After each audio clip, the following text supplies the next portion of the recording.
Jaya Kunja Bihari Jaya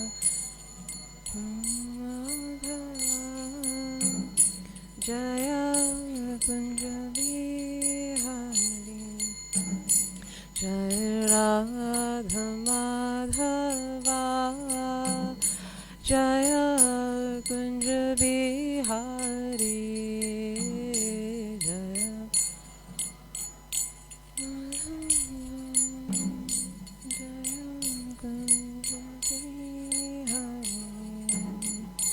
Jaya Gopi Janavallabha Jaya Girivaradhari Jaya Girivaradhari Jaya Gopi Janavallabha Jaya Girivaradhari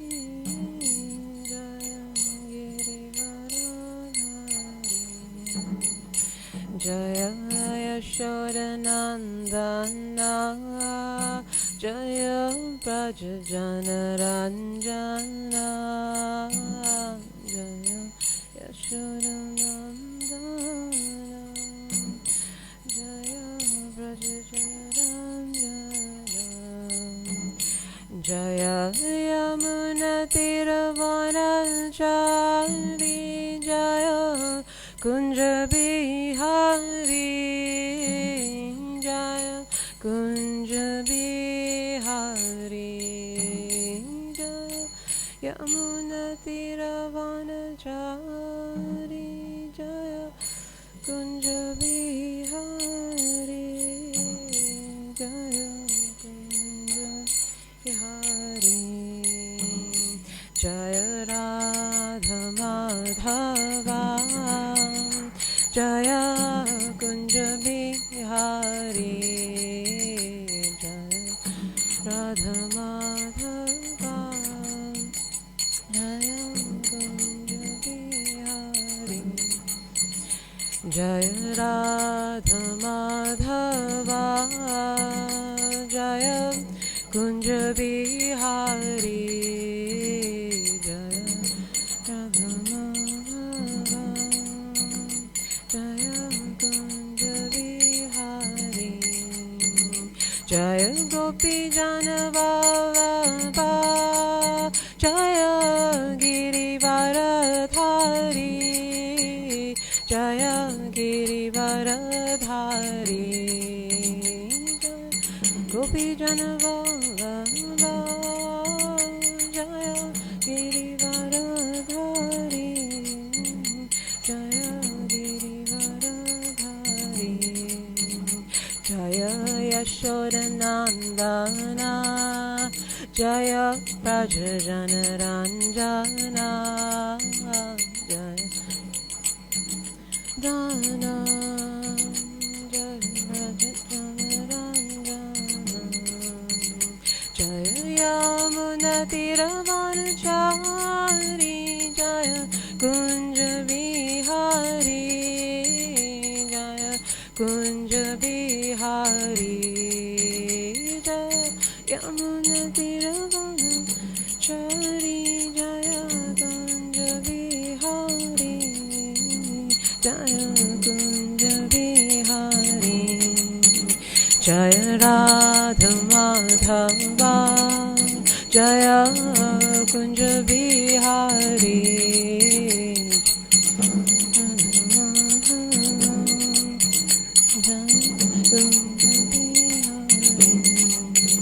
Jaya Radha Madhava Jaya Kunja Bihari Jaya Radha Madhava Jaya Kunja Bihari Jaya Shri Krishna Chaitanya Prabhu Nityananda Shri Advaita Gadadhar Shivasadi Gaura Bhakta Vrinda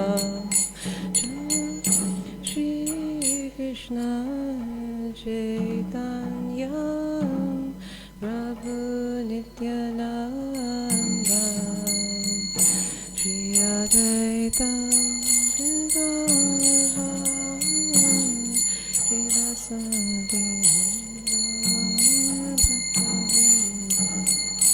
Hare Krishna, Hare Krishna, Krishna Krishna, Hare Hare, Hare Rama, Hare Rama, Rama Rama, Hare Hare,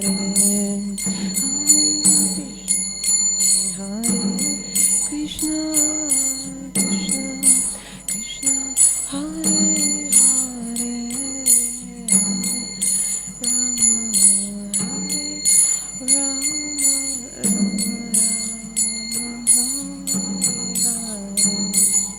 Hare Krishna, Hare Krishna, Krishna Krishna, Hare Hare, Hare Rama, Hare Rama, Rama Rama, Hare Hare, Hare Krishna, Krishna Krishna, Hare Hare, Hare Rama, Rama Rama,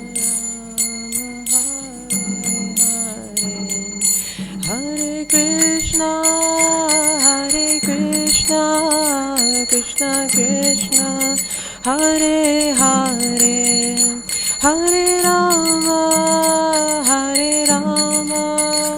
Rama Rama, Hare Hare, Hare Krishna, Krishna Krishna, Krishna Hare Hare, Hare Rama,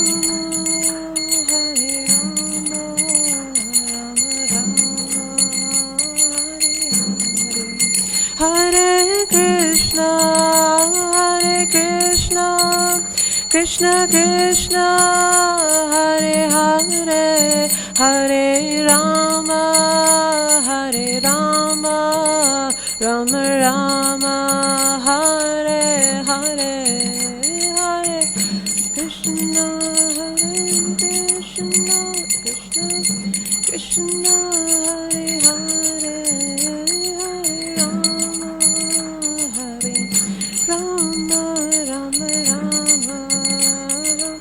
Jaya Jaya Prabhupada, Prabhupada, Prabhupada, Jaya Jaya Prabhupada.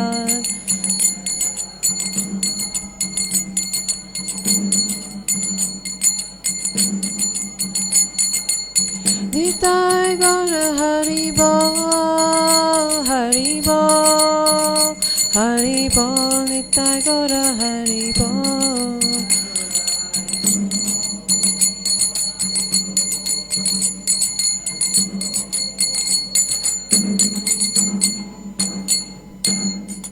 Shri Radha Radhanath ki, Shri Nagash Govardhan Hari ki, Shri Chaitanya Mahaprabhu ki, Grantaraj Srimad Bhagavatam ki, Shri Prabhupada ki, Shri Nityananda Premanandi.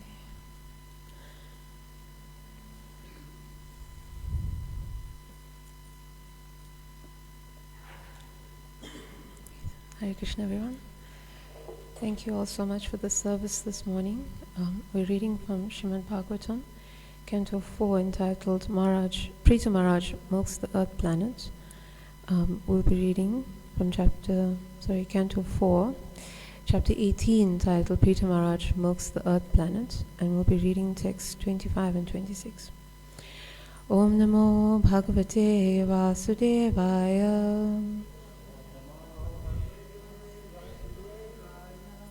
Om Namo Bhagavate Vasudevaya. Om Namo Bhagavate Vasudevaya. So text 25 does not have a purport. So I'll just read that verse and we'll all read the next verse 26 together. Vatta vatsa vanaspatayah pritag rasamayang payaha girayo himavad vatsa Nana dhatun svasanushu. And the translation is, the trees made a calf out of the banyan tree, and thus they derived milk in the form of many delicious juices. The mountains transformed the Himalayas into a calf, and they milked a variety of minerals into a pot made of the peaks of hills. Okay, text 26. Sarve swamukhya vatsena sve sve patre pritakpayaha sarva kama dukhang prithvim duduhu pritubhavitam. And this translation is, the planet Earth supplied everyone his respective food. During the time of King Prithu, the earth was fully under the control of the king. Thus, all the inhabitants of the earth could get their food supply by creating various types of calves and putting their particular types of milk in various pots. Okay. So you can all repeat the words after me. Sarve Swamukya Vatsena Sve Sve Patre Pritak Payaha Sarva Kama Dukhang Prithvim Duduhu Pritu Bhavitam. And line by line. Sarve Swamukya Vatsena Sve Sve Patre Pritakpayaha Sarva Kama Dukhang Prithvim Duduhu Pritubhavitam. Sarve Swamukhya Vatsena Sve Sve Patre Pritakpayaha Sarva Kama Dukhang Prithvim Duduhu Pritubhavitam.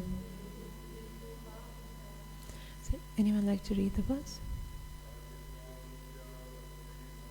Sarva Swamukhya Vatsena Sarve Svatri Pritakpayaha Sarva Kama Dukhang Prithvim Dudu Pritubhavitam. Sarva Swamukhya Vatsena Sve Sve Patre Pritakpayaha Sarva Kama Dukhang Prithvim Dudu Pritubhavitam. Sarva Swamukhya Vatsena Sve Sve Patre Pritakpayaha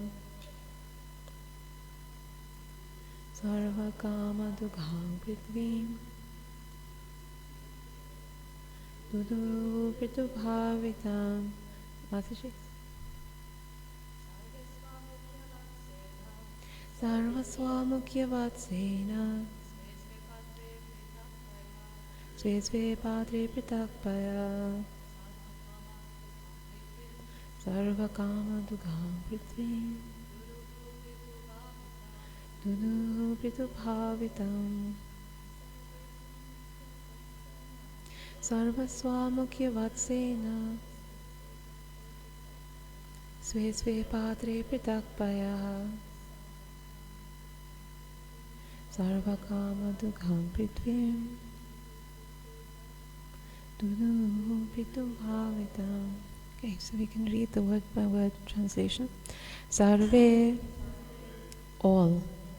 Swamukhya, by their own chiefs. Vatsena, as the calf. Sve Sve, in their own. Patre, pots.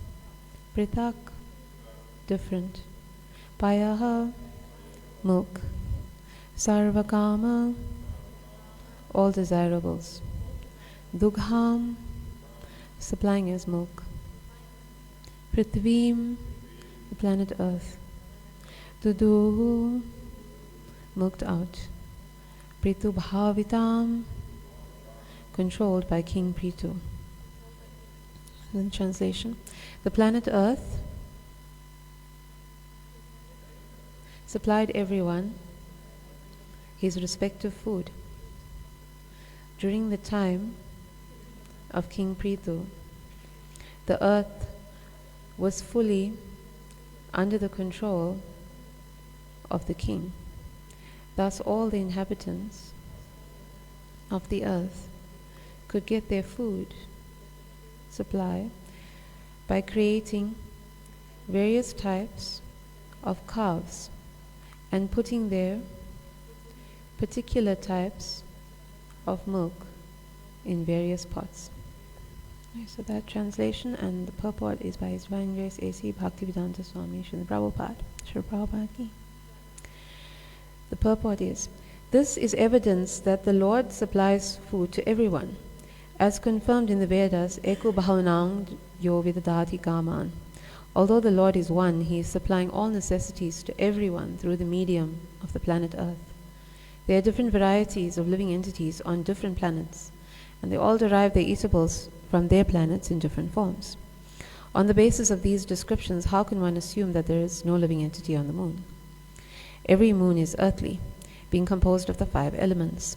Every planet produces different types of food according to the needs of its residents. According to the Vedic Shastras, it is not true that the moon does not produce food, or that no living entity is living there.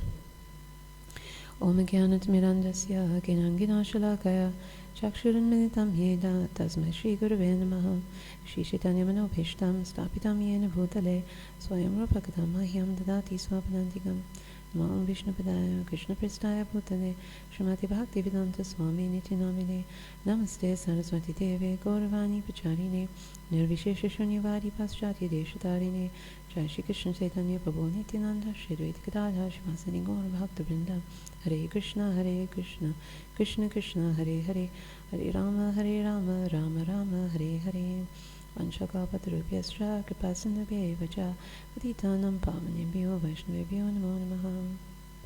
Okay, so I'd like to also ask for all your blessings, especially Jai Sachinandan Prabhu, for the rest of this class, so that we can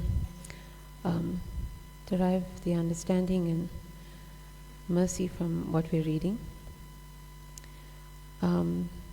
So these 2 verses are the conclusion of this very interesting section of all of the different items or all of the different requirements that the earth has provided according to the different living entities, not just on this planet but throughout the universe. We discussed that this earth is actually the field of activities for the entire creation. And so even the higher beings, lower beings, and of course everyone in between requires things that the earth can provide. And the earth has that ability because it has been empowered by the Supreme Personality of Godhead. So in our verses today, the trees have been able to get juices and the mountains have been able to get minerals. So we have experience of both of these resources because trees produce fruits that are juicy, and of course the mountains produce minerals that we extract for our use. We know that these resources are in significantly less supply than they used to be because of the nature of the people on the planet today, just as they were actually at this time when the earth withheld a lot of the bounty because the people were not utilizing it in the correct way in the service of the Lord. So this also happens. But still, we can appreciate that the trees are able to produce delicious juices in the forms of their fruits. So, Srila Prabhupada says, he explains this phenomenon very nicely in the Morning Walk, 1973, that actually this capability to produce these juices, chemicals in a sense, right, they all are, it comes from the fact that the tree has life. This is essential for the production of this, just in the same way that human beings actually are producing juices, right? digestive juices, and so many other things because of the presence of the soul and the symptom of life. So I'll quote, "Yes, that chemical evolution is part of life demonstration. That I have already explained. Just like the chemical citric acid coming from lemon tree, alive, it is coming. So all chemicals are being produced. Just like in your body, my body, there are so many chemicals. Because the body is there, the chemicals are coming. In my urine you will find so many chemicals. In my stool you will find so many chemicals. Where from the chemicals are coming? Daily enzymes, so many other chemicals are coming. Simply the medical man analyzes the urine and so many chemicals are there. Where from it came? Because I am living entity. The chemicals are coming in my urine, in my stool, in my cough, in my secretion. It is coming. Therefore it is concluded that chemicals are produced by life.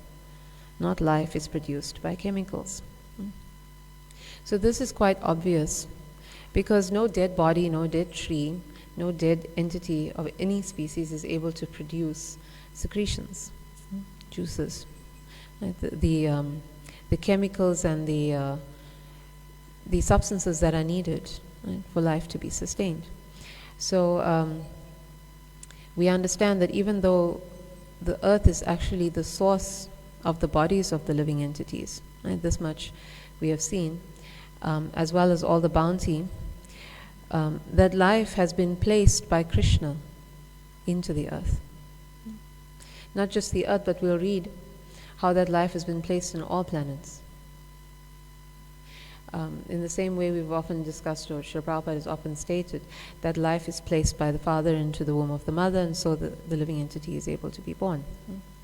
So the same capability of the earth to yield life is because of that ability that Krishna has given, and he is that source, not just of the life that is present in those secretions, but actually of the soul itself. So these are both the literal seeds and the proverbial seeds. And we can understand this from the simple realization about life, that we can't put anything together by just hoping it will happen by itself. That's sort of like the understanding that people have about how this universe came together, that the chemicals just somehow came together by themselves. And not just by themselves, but they transformed into things that are actually very useful, resourceful, renewable, adaptable. It's not possible from our understanding. Everything that needs to be formed into something that we need or that we can use has to be put together by someone. We don't leave the assembly of anything to itself. Right? The chemicals just won't mix themselves in a laboratory or mix themselves in terms of recipes into a cake. Nothing happens like that. There's no analogous example in our lives. So in the same way, nothing in this material nature, nothing that the earth has been supplying, just mixed itself together. It was assembled together by the will of the Supreme Personality of Godhead, who doesn't just will everything into existence from the beginning of creation, but actually gives sanction every day, every moment, every time by his all-pervasive aspect for things to mix and come together and become useful for our existence. By his will and by the life that he infuses in all of us and in everything. This is the correct understanding of these processes. So, another interesting thing about the way the Lord is able to infuse life into everything is that the earth is the same. Prabhupada explains, on the banks of a river, yet the same earth will produce or give life to a mango tree, a neem tree, and a lemon tree. It's the same water that the trees are drawing from. It's the same nutrients from the earth. But yet the mango tree is producing a sweet fruit, and the neem tree is producing a bitter fruit, and the lemon tree is producing a sour fruit. So how is that possible? So the earth alone is not enough, and the water alone is not enough, right? But the potentials of the seed, that is actually the the literal ingredient or the life that gives these juices their properties. And who gives the seed? Aham bija pradapita. Sarvayonisha konteya murteya sambhavanti aha. Tasam brahma mahad yonir aham bija pradapita. That, yes, the material nature is able to give rise to these entities. Right? The earth is able to give rise to trees, to all these other things. But what actually characterizes them, gives them their unique properties, gives them their living abilities, like all of these wonderful and useful products that we are able to utilize. All of this is coming from the seed-giving Father. He is the ability, right, in the seeds themselves as well as in the soul. And this is very clear. And it's not just the juice of the trees, but it's also juice of vegetables that he supplies. We remember a very famous verse from the 50th chapter of Bhagavad Gita. Gam avishya cha bhutani dharayami aham ojasa pushnami josadi sarvaha somabhutva rasatmakaha. Shri Radharadhanayat ki, Shri Chaitanya Mahaprabhu ki, Shri Nagiraj Govardhan Hari ki, Shri Prabhupada ki. Soma bhutva rasatmakaha. I enter into each planet, and by my energy they stay in orbit. Right? As the all-pervasive super soul, Shiradakshaya Vishnu, the Lord is literally present in everything, right? All the way into the atoms. And in particular, I become the moon and thereby supply the juice of life to all vegetables. So this is interesting because it's actually known across cultures that the moon has a very intricate and essential role to the growth of vegetables, crops. The ancient peoples across the world would time their harvests, their planting, many other activities according to the cycles of the moon. The science may explain it in a way, although it doesn't exactly accept it, but that in the same way that the moon has effects on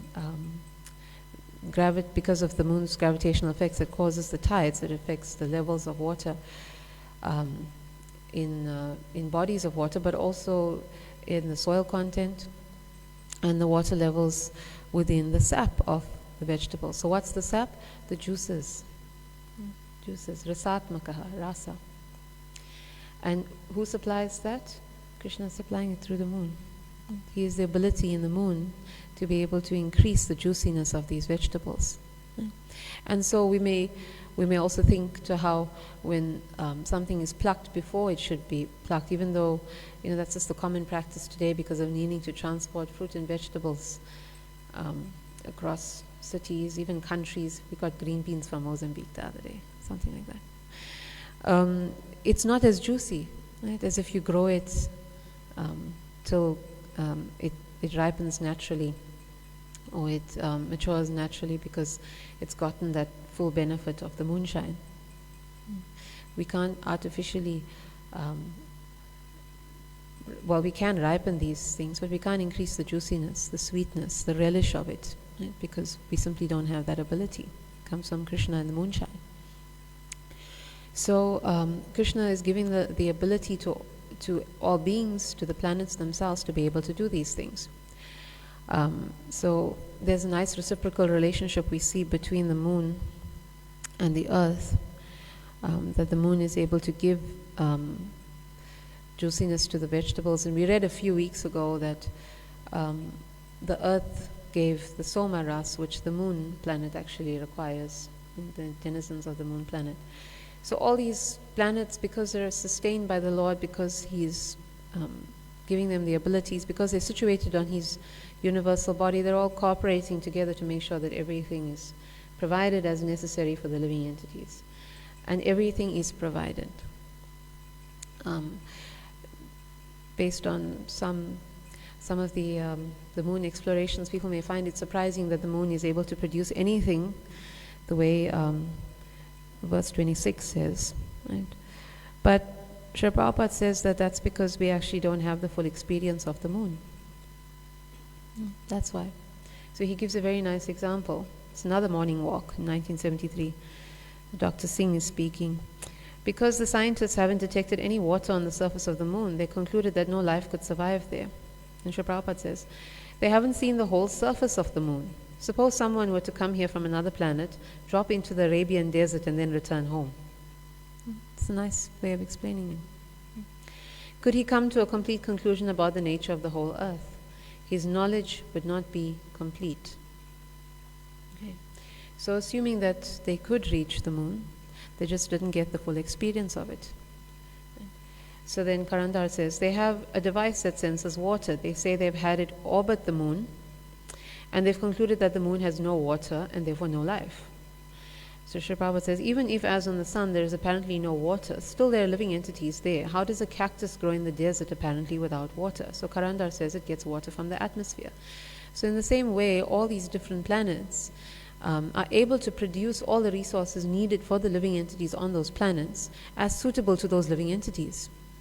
So our machines are trying to detect parameters according to how we perceive elements and how we need it, how we extract it. But Krishna's unique ability is that he can supply the elements on all the other planets as those living entities will require it. Right? The same way Prabhupada says there's water on the sun. But how can we perceive that? Because all we perceive of the sun is heat. We couldn't get close enough to even to see if there's water or anything else, because we're limited by our ability to determine these things or in an atmosphere that's so different to us. So simply put, it means we just don't have the ability. We don't have the ability to perceive the powers of the Lord and what He can do and what He can provide in all these other atmospheres. So Prabhupada says that a cactus is able to survive, right, in the desert. We know we can't do that. Even on our own planet, we have atmospheres that we can't survive in. We can dive to the ocean, into the ocean, but we can't dive very far.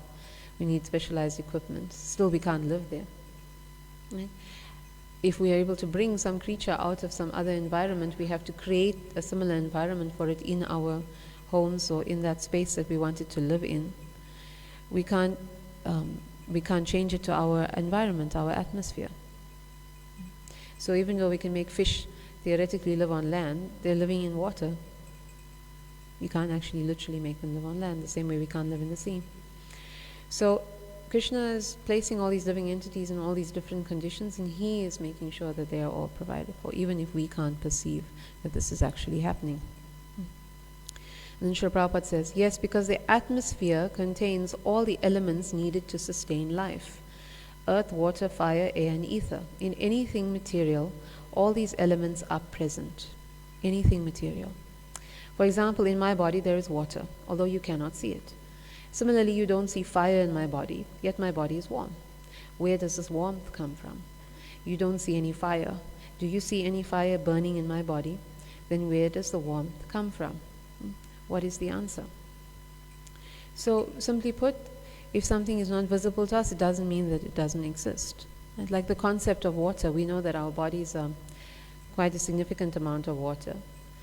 But aside from maybe having some concept of blood vessels, right, which are obviously running water, and the stomach is full of secretions and so on, we don't actually have the ability to see that all our cells, every single cell in our bodies that are composing us right now, are filled with water.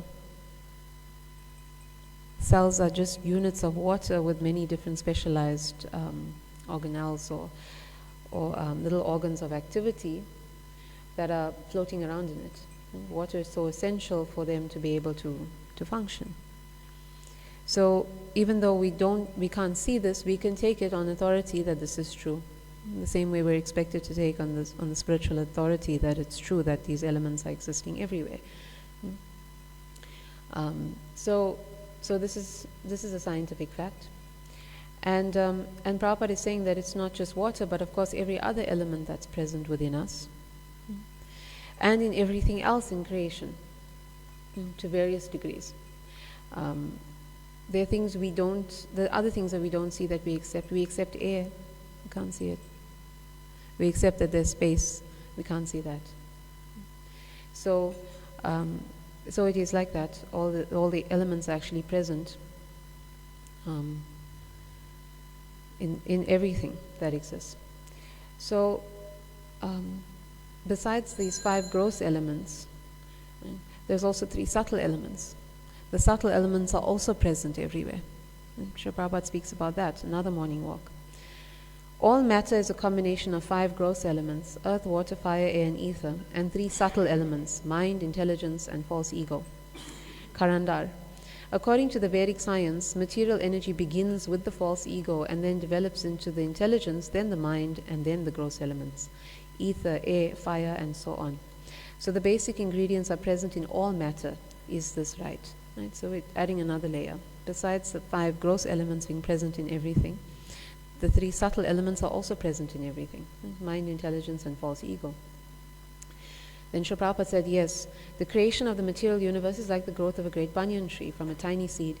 No one can see the tree within the seed, but all the necessary ingredients for the tree are there, including the required intelligence. Okay, we'll return to this point. Actually, everyone's body is simply a sample universe. A sample universe. Your body and my body are different universes, small universes.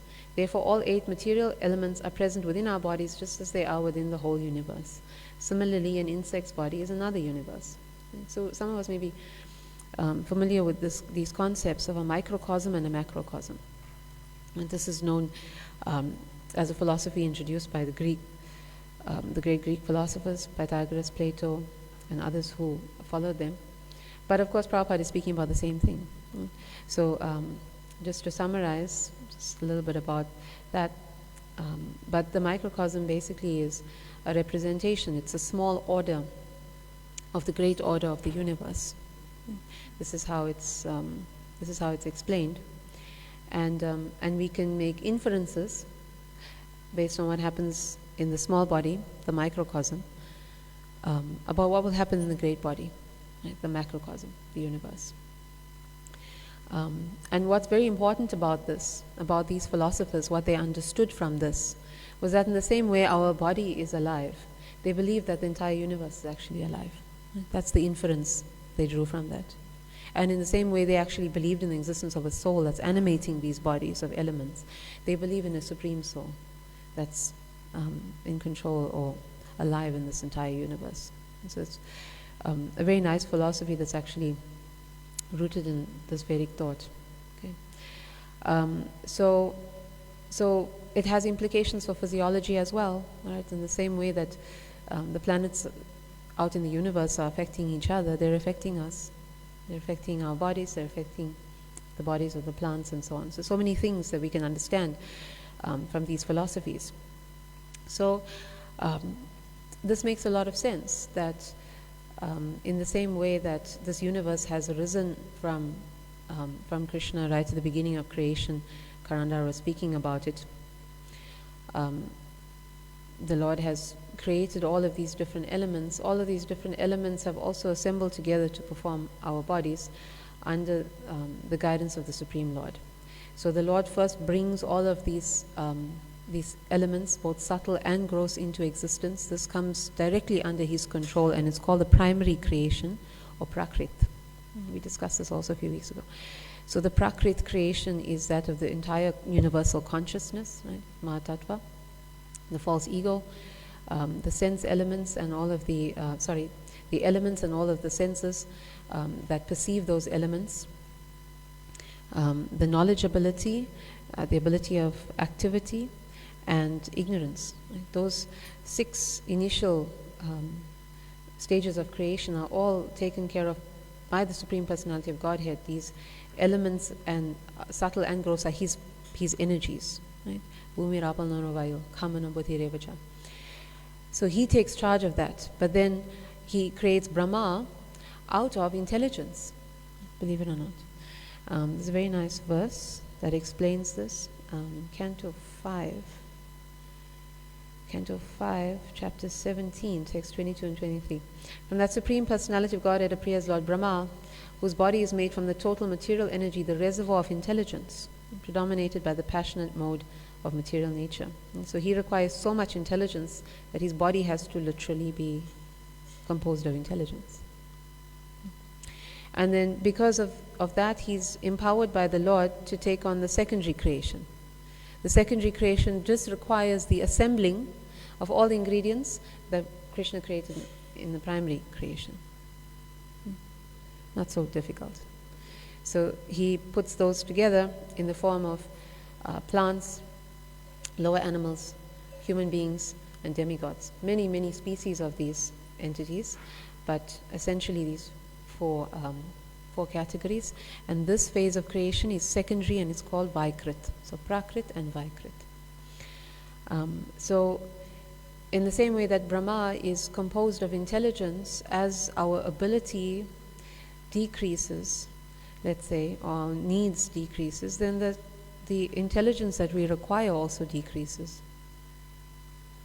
And so every living being has a different grade of intelligence. Some people may be surprised.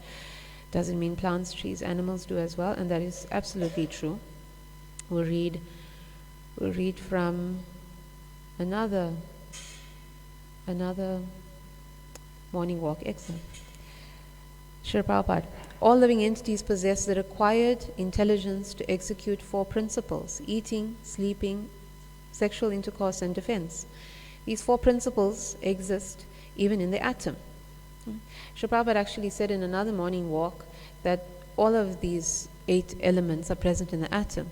Right? It's beyond our comprehension to understand how earth or water or other things that are a bit gross can be present in the atom, but they are. Right? Because at the end of the day, these are all energies of Krishna. So he has the ability to make them actually reside in something as small as an atom. Right? It's still made of the same basic elements, the atom. Anor aniyan mahato mahiyan. Right? This is a quote from the Katha Upanishad. So then Srila Prabhupada continues, you have seen trees growing. Wherever there is a knot, the bark does not go this way. It goes that way. Srila Prabhupada gestures to show that a tree's bark grows not over a knot but around it. The tree has intelligence. If I go this way, I will be blocked. So I will go that way. But where are its eyes? How can it see? It has no intelligence. That intelligence may not be as good as yours, but it is intelligence. Similarly, a child also has intelligence, though not as developed as his father's. In due course of time, when the child gets a body like that of his father, the child's intelligence will be fully developed and exhibited. Dr. Singh, then intelligence is relative. Srila Prabhupada then says, yes, everything is relative. And this is how we understand this. You have your body, your duration of life, and your intelligence. And the ant has his. Both we and the ant live for 100 years. But the length of our 100-year lifespan is relative to our bodies. Even Brahma, the longest living entity in this universe, lives for 100 years. Okay?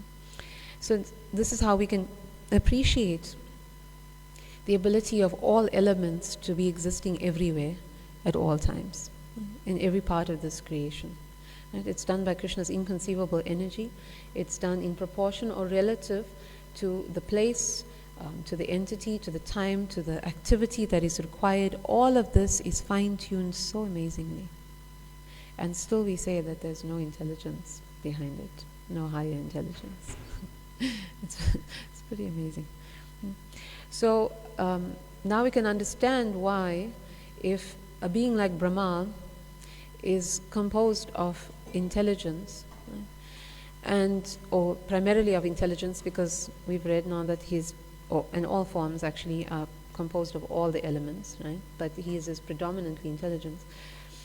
Why the bodies of other subtle beings can't be perceived by us? They all have varying degrees of intelligence, false ego, and the mind that are composing them. So in the same way, we can't see ourselves, we can't see our own mind, we can't see our intelligence, we can't see our false ego. We're not able to perceive beings whose body is entirely composed of those elements. But Prabhupada, of course, with transcendental vision, he could. Like those instances when the demigods actually appeared, the devatas appeared in kirtans or in other places. And the times that they may actually come to have darshan of the Lord, for example. This happens. Many Stala Puranas in different temples state that the demigods come in the morning, they do their worship, and they leave. And even though they don't come here for, let's say, recreational visits like they used to, but they come for their worship and they come for other purposes. But we're not able to perceive them. And that's why, as Srila Prabhupada said, very big if the scientists were able to go to the moon, they wouldn't be able to perceive any higher entities there. They're simply too subtle for our senses.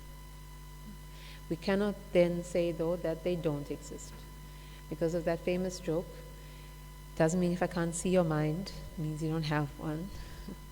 It doesn't mean if we can't see the beings on other planets, that they don't exist. Right? It just means that they're too subtle for our senses. That the entire planetary system is too subtle for our senses. That we can only perceive that which we can see. So if the moon planet was composed or is composed of all the elements and we can perceive Earth, it's conceivable that that's all we saw, rocks. And we didn't see anything else beyond that. Again, if they reach the moon planet. So from this we can understand that it's not possible for us to force ourselves into any kind of environment. We can't force ourselves into the moon planet, we can't force ourselves to Mars or anywhere else without developing the required ability to live there. This is so obvious. And there's been so many explorations of other planets, right, both manned and unmanned, and still there's no ability to even create a colony or any kind of living situation on those planets, despite so many years of explorations. What to speak of actually thriving there, right, like we do on this planet. Srila Prabhupada joked about how at the time that his pastimes were being manifest on this planet, 1970s, they were selling tickets to the moon. Vacation, other ultimate vacation destination. But it hasn't happened. Leave the moon. Oh, Prabhupada made this nice comment somewhere, which is so relevant today, about how they can't supply continuous electricity. they want to conquer the moon. Yeah, he did say that. But we haven't conquered the oceans. We haven't conquered the oceans. We haven't conquered the sky either. We can travel across, but no one's created a residence there yet, right? As much as they haven't done it in the oceans either. So there's so much that we're just not able to do because we don't have the required ability, the developed ability. It's inconceivable that we could try and conquer another atmosphere, another planet. So in terms of that, something interesting, the oceans, for example, the fish, they actually do have heat in their bodies. Just like Prabhupada said, all the elements are actually present there. I'm sure we can conceive of the water, and I mean they are kind of solid, they breathe air, but fire, they produce heat. The fish are able to produce heat through the process of breaking down food material, and they're also able to actually keep their body temperatures, sometimes some species, higher than the atmosphere around them. Right? So everywhere that we'll go, we'll find that the words of scripture, the words of Srila Prabhupada are proved true if we look a little closely, if we use our intelligence. And we can develop that spiritual intelligence. That's the point from all of this. That we may indeed come into these forms with a particular intelligence, but through our spiritual practices, we can actually develop spiritual intelligence to see these things, to understand these things. This is the transcendental quality of spiritual intelligence, beyond even the subtle quality of intelligence.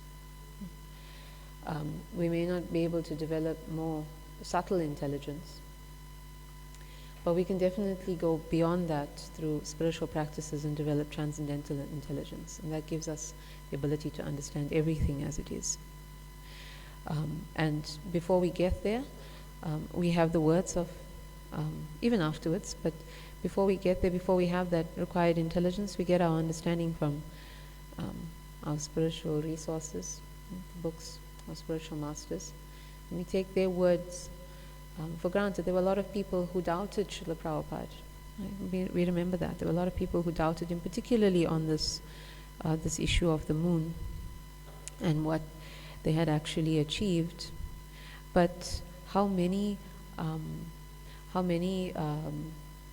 different theories have come up since about how it was actually staged and hoaxed. And of course the biggest evidence for that is the fact that they haven't been able to do anything concrete, give the pun, related to their moon explorations. Nothing. Okay.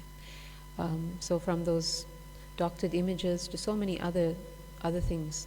And Srila Prabhupada hinted that it could have been staged with the technology that they had, movies and so on.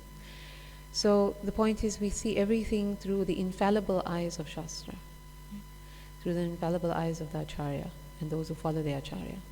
And this way we don't get misled and we have the correct understanding, because what the Shastra is telling us is not as far-reaching, far-fetched as what science is expecting us to believe. It's not. It only seems like that when we look at it superficially. So there has to be understanding that comes with the reading. So that understanding comes from hearing from the right sources and through our practices of sadhana that develop our spiritual intelligence. And then we can actually see these infallible truths for what they are. Okay. So I will stop here. Thank you all for your kind attention. Srila Prabhupada ki. Are there any comments or questions, corrections? Jai Prabhupada.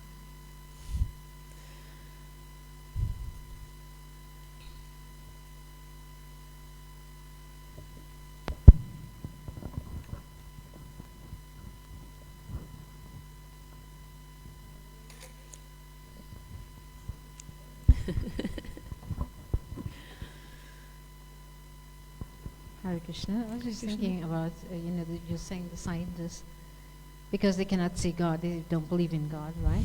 But they believe in the germs and the microbes and all of those things. They can't see it, until and unless it's under the microscope, but they still believe in it. Absolutely. So there's so many things that we cannot see, but so in this regard, they should just accept scripture. That's it. The infallible knowledge. I agree with you. I mean, now they've developed, they'll say they've developed abilities to see it, but they can't develop, this is the controversial point, they can't develop ways to image subatomic particles. In the realm of quantum physics, which they know exists, theoretically they know it exists, but they can't demonstrate quantum physics. Because the nature of the particles are, as soon as you can observe it, it changes it. So you can't actually develop any, or they haven't been able to develop any system at this point to be able to observe it, but they know it exists, theoretically. It's not extreme for them to understand things from scripture theoretically until they have the spiritual intelligence as well. So similarly, they say, we can say, well, we can't see all of these things, these germs, and that you are telling us exist, so we can't believe that. Yeah, absolutely. It's not far-fetched. It's not far-fetched. So that's why it just requires us to look a little deeper. And sometimes it's also within us. We're a little afraid. We're a little afraid of putting forward the philosophy in the face of the science, because it seems so overwhelming. But we just need to look at how many things were just theories to begin with, which were kind of sometimes accidentally proved, then disproved much later on, or refined, or completely changed. And so many other billions of theories were just discarded along the way. That's science. And there's so much more that they know they have not been able to explore. And conceivably in the realm of the unexplorable is God and spirituality. Right? And they may find themselves there if they have an open mind at least. Another point, as you're speaking, I was just thinking, this is like a joke, but in a way, it's, you're talking about the secondary, and the primary and secondary creation. So I was just thinking, okay, the ingredients are there, so the backup is basically getting all the ingredients together, and the cook is just putting it into the pot.